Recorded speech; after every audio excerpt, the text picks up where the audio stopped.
하나님의 나라, 그렇다고 해서 천국이 시간과 공간의 한계에 묶여있는 곳이라는 의미는 아니다. 물론 성경은 천국이 육체를 지닌 존재들이 거하는 곳, 곧 보고 만질 수 있는 구체적인 장소라고 가르친다. 우리는 이 진리를 분명하게 증언해야 한다. 그러나 성경은 또한 천국이 일정한 높이나 넓이나 깊이가 있는 한정된 장소가 아니라고 가르친다. 천국은 그 모든 차원을 넘어선 그 이상의 영역을 가리키는 것으로 보인다. 예를 들어 그리스도께서는 빌라델비아 교회를 향해 말씀하시면서 영원한 세계의 도성을 하나님의 성, 곧 하늘에서 내 하나님으로부터 내려오는 새 예루살렘으로 일컬으셨다. 사도 요한은 신약성경의 마지막 부분에서 성령으로 나를 데리고 크고 높은 산으로 올라가 하나님께로부터 하늘에서 내려오는 거룩한 성 예루살렘을 보이니라고 말했다. 새 하늘과 새 땅은 그 두 영역을 모두 포괄하는 거대한 왕국 안에서 하나로 합쳐지는 듯 보인다. 성경의 계시대로라면 영원한 낙원은 하늘과 땅이 하나가 되어 가히 인간의 상상이나 세상의 차원을 초월하는 영광 안에서 하늘과 땅이 하나가 되어 나타나는 거대하고 장엄한 왕국이 될 것이다. 이처럼 천국은 인간이 보거나 측량할 수 있는 한계를 지닌 장소에서 국한되지 않는다. 천국은 시간과 공간의 한계를 초월한다. 하나님이 영원히 거하신다는 성경 말씀에도 이런 의미가 내포되어 있는 듯하다. 하나님의 처소인 하늘은 유한한 차원으로 생각할 수 없으며 어떤 한계에도 구속받지 않는다. 어떻게 그럴 수 있는가를 생각하며 불필요한 사변을 일삼을 필요는 없다. 다만 천국에 대한 성경의 설명을 그대로 받아들이는 것으로 족하다. 천국은 육체를 지닌 인간이 하나님과 영원히 거하는 곳이다. 그곳은 장소라는 유한한 개념을 초월하는 영역이다. 천국이 시간과 공간의 차원을 초월한다는 사실에는 또 다른 중요한 의미가 담겨 있다. 성경을 보면 신자들이 세상에 살면서 현실적으로 참여할 수 있는 영적 세계가 바로 천국이라는 것을 알 수 있다. 하늘나라가 시간과 공간 안에 침투해 그리스도 안에서 모든 신자의 삶을 다스린다. 신자는 이 세상에서도 온전한 시민권을 가지고 천국에 영적으로 동참한다. 우리의 시민권은 하늘에 있는지라 라는 바울의 말이 이런 사실을 분명히 한다. 신자는 이미 신분상으로 하나님의 왕국에서 살고 있다. 사도 바울은 에베소서 1장 3절에서 하나님이 그리스도 안에서 하늘에 속한 모든 신령한 복을 우리에게 주시되라고 말했다. 그는 에베소서 2장 5절에서 6절에서도 허물로 죽은 우리를 그리스도와 함께 살리셨고 너희는 은혜로 구원을 받은 것이라. 또 함께 일으키사 그리스도 예수 안에서 함께 하늘에 앉히시니라고 말했다. 인용한 두 구절에 사용된 동사의 시제는 모두 과거다. 바울은 이미 이루어진 현실을 언급하고 있다. 우리는 아직 천국에 육체로 거하지 않는다. 그러나 우리는 영적 특권과 하나님 앞에서의 신분을 고려하면 우리는 이미 그리스도와 함께 하늘에 앉아있는 상태다. 그리스도와 영적으로 연합했기 때문에 우리는 이미 천국에 들어간 것이나 다름없다. 우리는 지금 영생을 소유한다. 천국은 예수 그리스도 안에서 온전히 우리의 소유가 되었다. 그리스도께서도 천국이 가까이 왔다고 말씀하셨다. 그러나 그분은 눈으로 볼 수 있는 왕국이 언제 임하느냐고 묻는 사람들에게 하나님의 나라는 볼 수 있게 임하는 것이 아니요 또 여기 있다 저기 있다고 못하리니 하나님의 나라는 너희 안에 있느니라라고 이렇게 대답하셨다. 천국은 하나님의 교제, 거룩함, 기쁨, 평화, 사랑을 비롯한 모든 축복이 온전하게 실현되는 곳이다. 그러나 우리는 세상에 살면서도 부분적으로나 그런 경험을 할 수 있다. 우리가 받은 기업의 보증이 되시는 성령께서 우리 안에 사랑과 실학과 화평과 오래 참음과 자비와 양성과 충성과 온유와 절제와 같은 열매들을 맺게 하신다. 이런 열매들은 천국의 속성을 그대로 반영한다. 더욱이 우리 안에는 하나님의 생명이 있고 우리 삶은 그분의 지배를 받는다. 우리에게는 천국 시민에 걸맞는 축복과 권한이 주어졌다. 우리는 새 가족 곧 새로운 공동체의 일원이 되었다. 우리는 어둠의 왕국에서 빛의 왕국으로 옮겨졌다. 우리는 더 이상 사탄의 지배를 받지 않고 하나님의 영원한 왕국에 살아간다. 고린도후서 5장 17절은 누구든지 그리스도 안에 있으면 새로운 피조물이라 이전 것은 지나갔으니 보라 새 것이 되었도다라고 말씀한다. 우리는 새로운 피조물 가운데 첫 열매가 되었다. 새로운 창조는 영원한 새 하늘과 새 땅을 통해 그 정점에 이를 것이다. 이것이 예수님이 하나님의 나라는 너희 안에 있느니라라고 말씀하신 참된 의미다. 예수님이 이 땅에 오심으로 말미암아 하나님의 나라가 이 땅에 임했어요. 같이 예수님과 함께. 그리고 그 예수님을 믿는 자 역시 하나님의 나라에 속한 자가 돼요. 그런데 이것은 완전한 의미는 아니에요.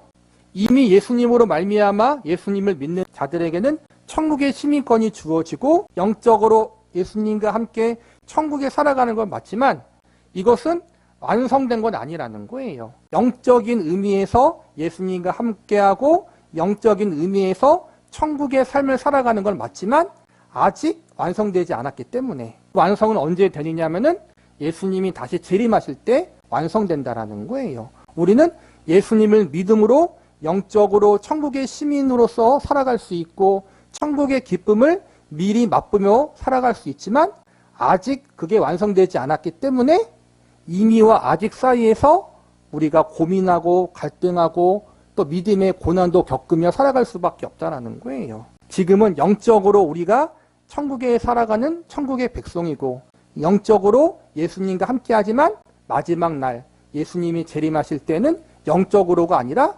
예수님과 얼굴과 얼굴을 맞대고 영원히 함께 살아갈 수가 있어요. 우리는 그 이미와 아직 사이의 중간에서 지금 살아가고 있기 때문에 완전하지 않다는 사실을 기억해야 돼요. 그러나 완전하진 않지만 우리가 일부 천국의 기쁨과 천국에서 주는 안식을 맛볼 수 있다. 그리스도께서 눈으로 볼 수 있는 지상의 왕국을 부인하지 않으셨다. 그분은 장차 지상의 왕국에서 모든 나라를 다스리실 것이다. 신구약 성경에서는 언젠간 그런 왕국이 현실되어 나타날 것을 확증하는 예언이 너무나도 많다. 또한 예수님은 천국이 실제적인 장소가 아니라고 말씀하지 않았다. 그분은 단지 천국이 시간과 공간의 한계를 초월한다는 사실을 가르치셨을 뿐이다. 예수님은 바리새인들에게 지금 이 세상에서 하늘나라를 구하는 것이 무슨 의미인지 일깨워 주려고 하셨다. 복음을 받아들이면 즉시 천국에 들어간다. 이것이 복음이 종종 천국 복음으로 일컬어지는 이유다. 예수님은 사람들에게 천국에 들어가기를 심쓰라고 가르치셨다. 또한 때로는 구원 받으라고 권하셨고 때로는 영생을 얻는 것에 관해 말씀하셨다. 이 세 가지 표현은 젊은 부자 간원과의 대화에서 모두 나타난다. 그는 예수님에게 선한 선생님이여 내가 무엇을 하여야 영생을 얻으리이까라고 물었다. 그가 믿지 않고 돌아가자 예수님은 재물이 있는 자는 하나님의 나라에 들어가기가 얼마나 어려운지라고 말씀하셨다. 그 말씀에 제자들은 크게 놀라면서 그런 중 누가 구원을 얻을 수 있으리까라고 말했다. 세 가지 표현은 우리가 회심할 때 경험하는 현상을 묘사한다. 곧 그리스도를 믿는 사람은 구원받고 영생을 얻으며 하나님 나라에 들어간다.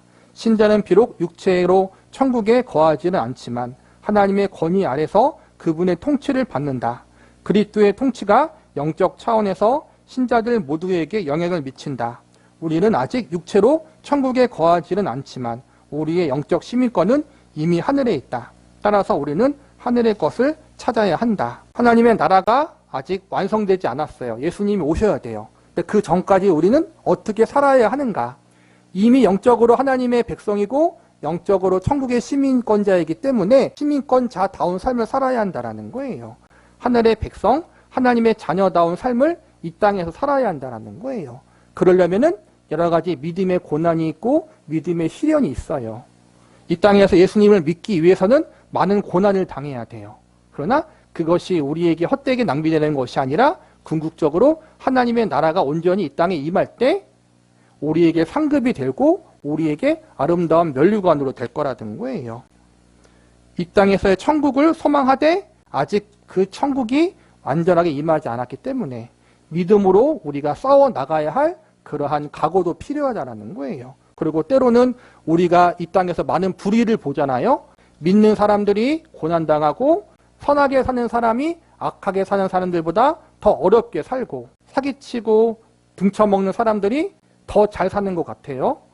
착한 사람들은 오히려 더 속고 이 땅에 살면서 그러한 불합리한 것들이 있다는 거예요. 근데 그것은 어쩔 수 없는 부분. 아직 이 땅은 완전하지 않고 죄악이 관영한 곳이기 때문에 그래요. 이 모든 것을 하나님이 심판하실 그날이 되면은 하나님께서 완전한 정의와 공의를 실현하실 거예요. 예수님을 믿지 않은 악인들은 전부 지옥으로 심판받게 될 것이고, 예수님을 믿는 자들은 예수님 안에서, 하나님 안에서 영원한 영생 복락을 얻게 될 거예요. 그때를 우리가 기다리고 소망해야 돼요. 그래서 이 땅에서 불의한 것을 보더라도, 온전하게 정의가 실현되지 않은 것처럼 보일지라도 우리가 믿음으로 참아내야 된다는 거예요. 이 땅에서 모든 정의가 실현되면은 천국을 소망할 필요가 없잖아요. 그렇죠? 우리는 그걸 참아내야 한다. 이 땅에서 지금 당장 불의가 판을 치는 것 같지만 궁극적으로 예수님이 재림하실 때 완전하게 심판하실 것이다. 그래서 우리가 예수님을 기다리고 갈망하는 거란 말이에요. 천국의 마음을 두라. 이것이 바로 이 책의 핵심 주제다. 이 책의 목적이 단지 천국에 관한 잘못된 개념을 일소하는 데만 있다면 몇 편의 부록을 덧붙이는 것에 그치지 않고 몇 권의 책을 써서 성경의 증언을 토대로 요즘의 베스트셀러들이 주장하는 내용을 상세히 논박했을 것이다. 천국에 관해 영지주의적인 접근 방식이 위험성을 인지하고 거기에서 돌이키는 일은 매우 중요하다. 그러나 거기에서 그쳐서는 안 된다.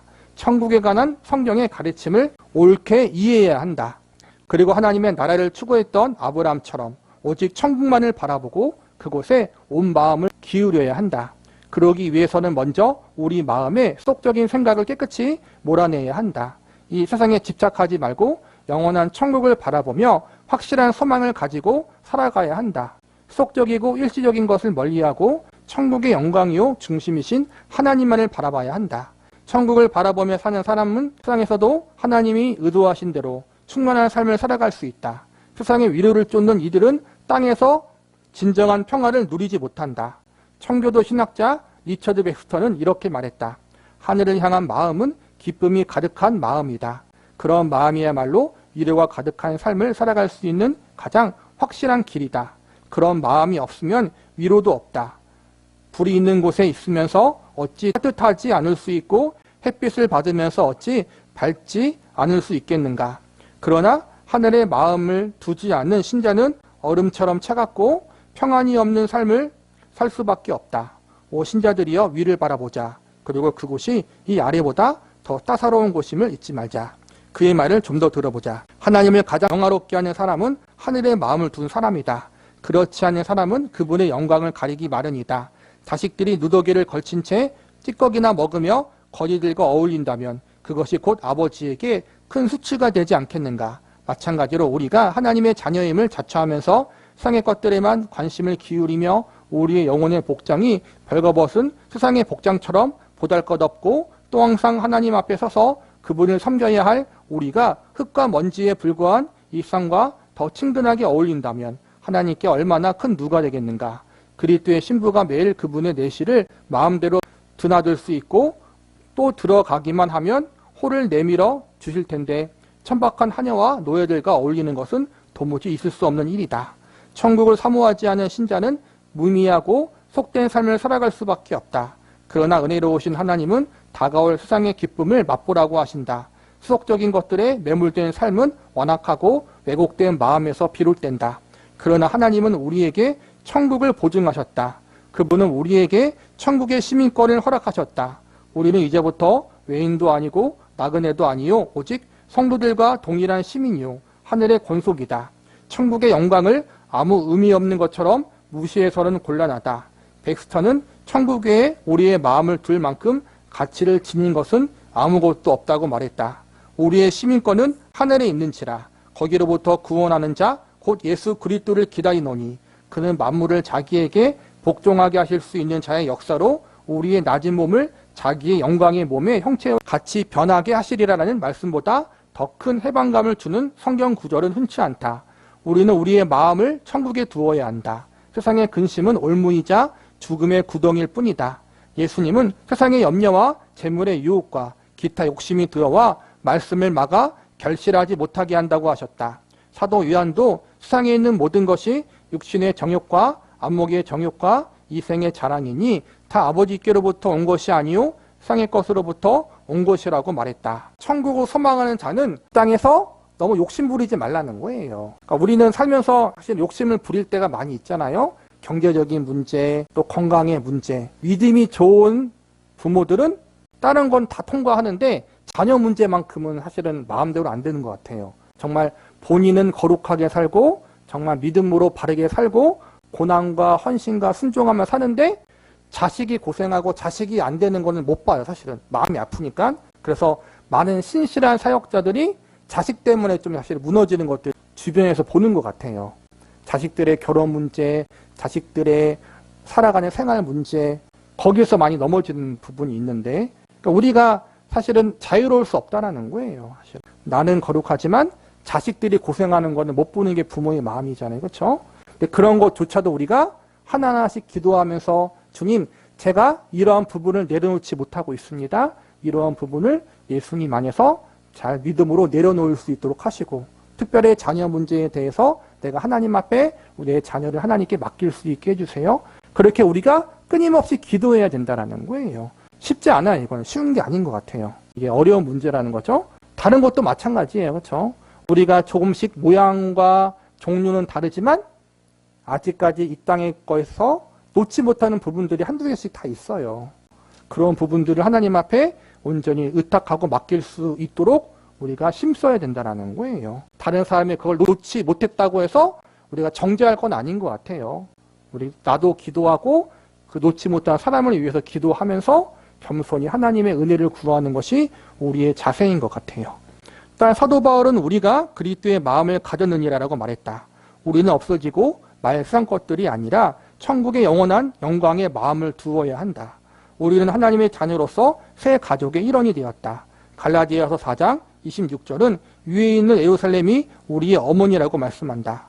우리는 새로운 시민권과 새로운 삶의 목적과 우리의 보물을 쌓아둘 수 있는 새로운 장소를 허락받았다. 더욱이 우리는 이 세상에서 천국의 영광을 누리며 살 수 있다. 그리고 우리 마음은 이미 천국에 있다. 결국 기독교인의 삶은 이 세상에서의 천국의 삶을 사는 것과 같다. 신자들은 언젠가 거하게 될 영원한 천국의 삶을 이 세상에서도 맛보고 사는 것이다. 마음을 다해 하나님을 찬양하고 사랑하며 그리스도께 복종하고 거룩한 삶을 추구하며 다른 성도들과 귀한 사귐을 나누는 것, 바로 이러한 것들이 세상에서 맛볼 수 있는 천국의 삶이다. 장차 천국에서는 그러한 삶과 특권이 더욱 온전하고 충만하게 이루어질 것이다. 그러나 우리는 지금도 그러한 삶을 얼마든지 맛보며 살아갈 수 있다. 비록 지금 이 땅이 완전한 천국은 아니지만 천국의 백성으로서 하나님의 자녀로서 우리가 기쁨과 평안을 누리고 또 섬김을 실천함으로써 우리가 천국에서의 삶을 미리 맛보며 살아갈 수 있다는 거예요. 우리의 가정에서, 직장에서, 삶의 자리에서 천국을 증거하는 삶, 말로만 증거하는 것이 아니라 우리의 삶으로 증거하는 삶을 살아갈 수 있다는 거예요. 근데 쉽지 않죠, 이게. 사는 것도 쉽지 않은데 그 안에서 믿음으로 사는 건 더 어려운 것 같아요, 우리가. 정말 손해도 감수해야 되고 내가 내 권리를 양보해야 되고 때로는 당해야 하는 부분도 있고 하나님이 원하시는 그 자리에까지 가는 거는 진짜 인간의 힘과 능력과 노력으로는 불가능한 것 같아요. 그렇기 때문에 우리가 하나님의 은혜를 구하는 거란 말이에요. 우리가 정말 천국을 소망하는 자로서 천국의 시민권자로서 살아갈 수 있는 그런 한국교회가 되고 또 우리가 되어지길 위해서 기도하고 하나님의 은혜를 구할 수 있기를 바랍니다.